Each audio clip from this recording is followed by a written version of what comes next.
Italian Wine Podcast. Chin Chin with Italian wine people.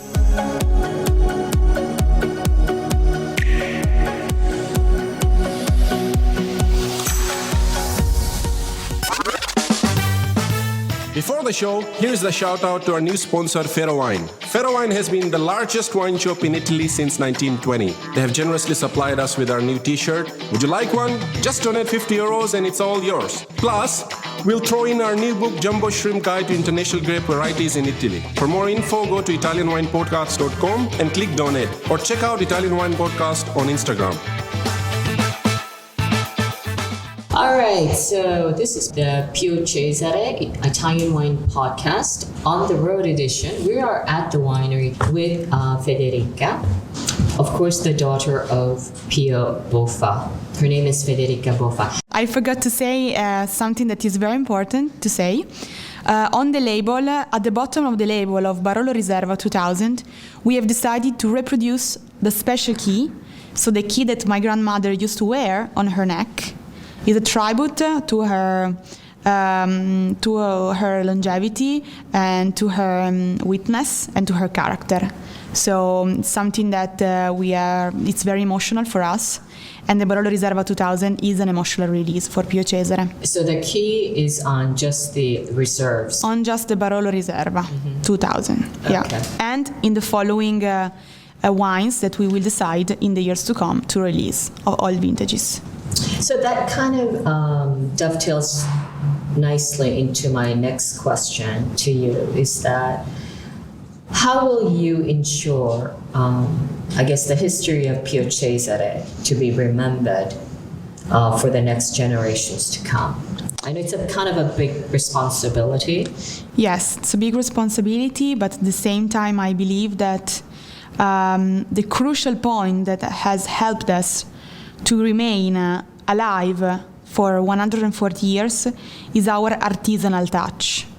When I say artisanal, I am referring to the fact that the family is taking care of all the sides of the business, all the aspects of our business, from the vineyards to the cellar, to the winemaking, to the administration, to the travels. Of course, we have been forced to make up a team of very important and professional people in the vineyards and in the cellar. They are professional, so they are even more knowledgeable than us because they have the technique knowledge. In our family, nobody has an enology degree or has an agronomic degree, because we need to be a supervisor. We need to supervise the work of our people, not because we do not trust them, but because our task is to guarantee the continuity of the style in the years to come. This is very important for us, and this is a very important aspect that my father has taught me, to be an artisan and to supervise each aspect of our job. And we are able to supervise each aspect because we are small. We are a small producer. Even if sometimes 400,000 bottles can be recognized as a big number. But if you think about the single production of each wine, is really, really a boutique production. For example, the biggest amount of bottles that we make is our Barolo Pio. Just 60,000 bottles for all the world. And that's our main Barolo. That's our Barolo. Then we have just 2 other single vineyards, 5,000 bottles each, which is really very, very small. But we need this boutique production. Otherwise, we will not be able to guarantee the continuity of the style. And in this way, in the years, we have not decided to stay close to the trends or to stay close to the taste of consumer, but to stay close to the family tradition and to the family recipe. And I believe that it's our key point, our crucial point to remain alive after 140 years. And I think that we will still be remembered because of this point. So you spoke a little bit about your dad teaching you the importance of being, artisanal, right? Yeah. Being that part of winemaking. But what else has your father inspired you in terms of I guess, wine in general? My father had a very tough character. He was a tough person. Sometimes difficult to work with him because he was very strong. He had a very strong attitude. So, but you got on with him. Yes, I got on with him, but I have to say that it was not my father that brought me close to the wine. It was the wine that brought closer to my dad. After many years of quarreling when I was a teenager, so thanks to the wine world, I was able to have a special bond with my father. So I started to enjoy wine. I started to enjoy wine with him, to open bottles. He taught me a lot about the wine world in general, so the different countries of the wine world. And he has taught me everything when I was very young, because he had the fear. He had the fear of dying too early. So he was very scared to die and scared not to being able to teach us, myself and my cousin, the important steps of our job. So that's why we have to say thank to him, because when we were very young, my father was already teaching us a lot. Even if he used his way, his particular way. He was very stubborn. He had a strong personality. But I think that that was because he had a great knowledge, and he had a great respect for his job, and he devoted himself to the job 100%. He was traveling almost 280 days per year. That's crazy. He was on an airplane almost every day. And sometimes not even relaxing and not taking it easy. And sometimes... Were you traveling with him together? Yes, I started traveling with him at first, mainly in the US and in Asia, in Japan, in Korea, in Singapore, our most important markets. But then he decided to leave me alone. He said, you have to grow and you have to build your own character and your own attitude with the clients and with the wine business. So you have to work and you have to travel on your own. So I started traveling alone when I was 20 years old. I was a girl. I was very young, and that was very tough for me, because sometimes people didn't listen to me because I was very young and I was a girl. Of course.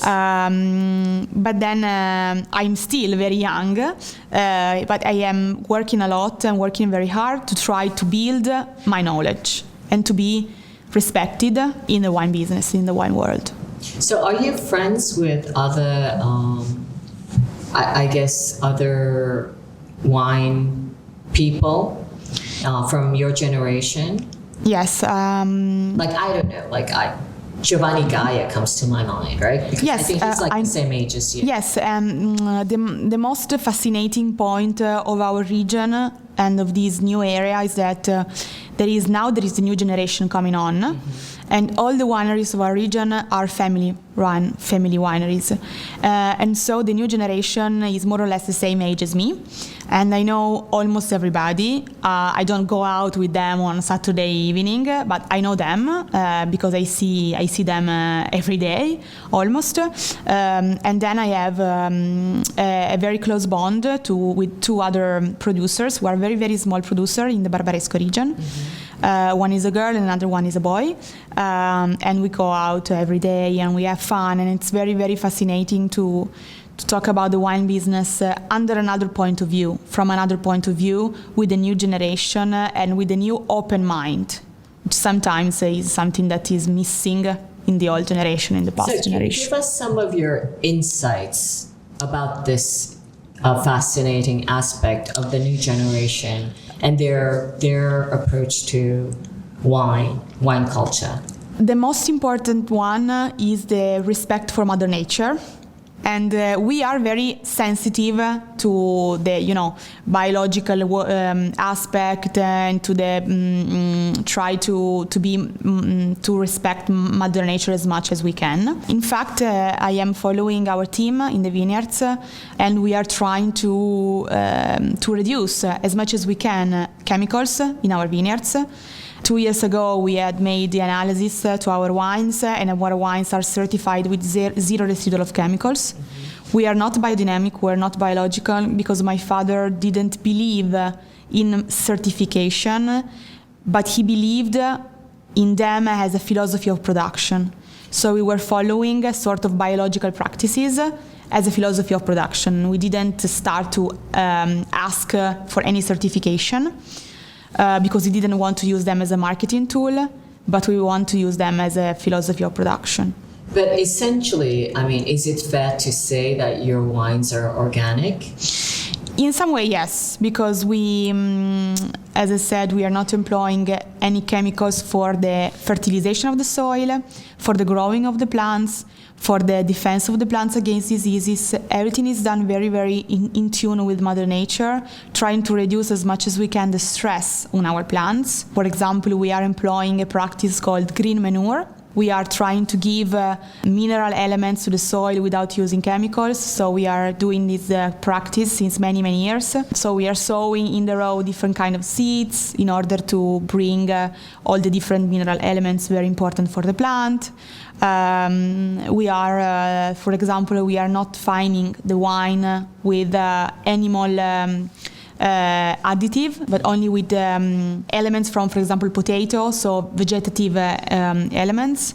We have a great importance and a great respect for the planet and from our environment. I think that's the most important thing to continue to produce high quality wines. So if your father were alive today, what do you think he would have said something about the new wines? He would say that we have produced Barolo del Comune di Serralunga, which is a sort of a compromise between the Pio Cesare traditional philosophy of blending and the new modern philosophy, which is the philosophy of the cru, the single vineyard. Because Barolo del Comune di Serralunga is a Barolo from just one village, but it is produced with 4 vineyards blended. So it's a sort of a compromise between the old age and the new age. And he was very, very happy and very, very proud of this wine. But traditionally, I mean, Pio Cesare it's the blending school, right? Yes, from the Barolo and Barbaresco to Barbera to Nebbiolo and to Dolcetto. We are using the blending philosophy with all the grape variety that we have and the most important kind of wines that we have. Then in 1985, the first single vineyard Barolo came out from our family. It was Barolo Ornato from the village of Serralunga d'Alba. 1985 was the first vintage. And my father decided to produce it not because he believed it was better than the blend, but because he wanted to prove and to show to our clients and to our friends that there is a big and huge difference from the blend with the single vineyard.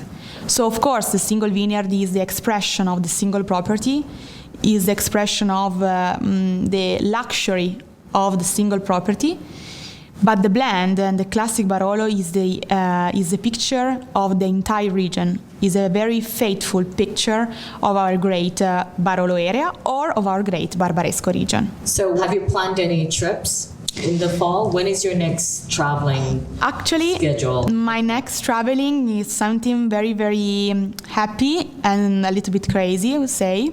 I am flying to Sicily next week to have a tasting of a Barolo and Etna. So it's a tasting, comparative tasting that we are having in Sicily, and I'm very excited to be with them and to also to see and to visit a little bit Etna because I've never been there.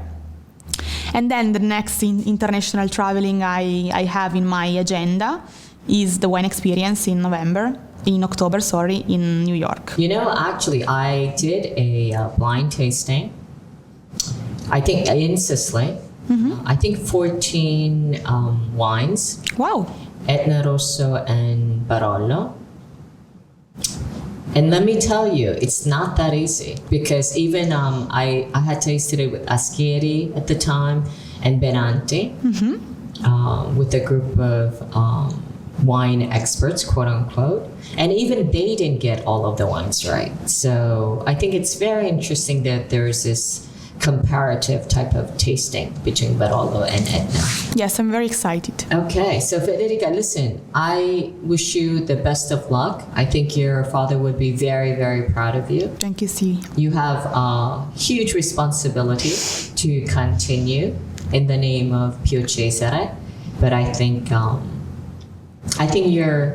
you're great. You have such enthusiasm, and thank you so much for the invitation. And I will see you very, very soon. Thank you, Stevie. It was an honor, and hope to see you soon, somewhere in the world. Well, I'll see you in Verona. You're coming up to Yes, Verona, right? yes, we'll see you in Verona in next week. Yep, next week. Next week. Very exciting. Okay, great. Thank you so much, Federica. That's all for now. This is Italian Wine Podcast on the road edition at the Pio Cesare Winery. Until next time, arrivederci. Arrivederci. Ciao, ciao. Listen to the Italian Wine Podcast wherever you get your podcasts. We're on SoundCloud, Apple Podcasts, Himalaya FM, and more. Don't forget to subscribe and rate the show. If you enjoy listening, please consider donating through ItalianWinePodcast.com. Any amount helps cover equipment, production, and publication costs. Until next time, chin chin.